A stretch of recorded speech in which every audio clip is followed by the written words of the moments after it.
أعوذ بالله من الشيطان الرجيم. بسم الله الرحمن الرحيم.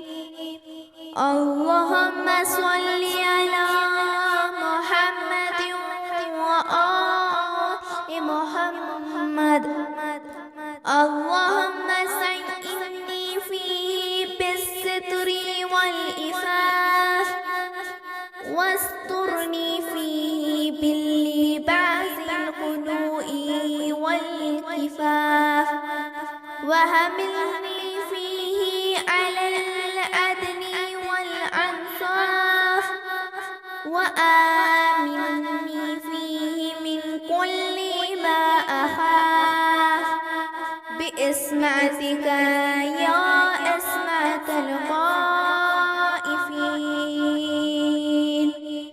برحمتك يا أرحم الراحمين. اللهم صل على محمد وآل محمد، وأجل فرجهم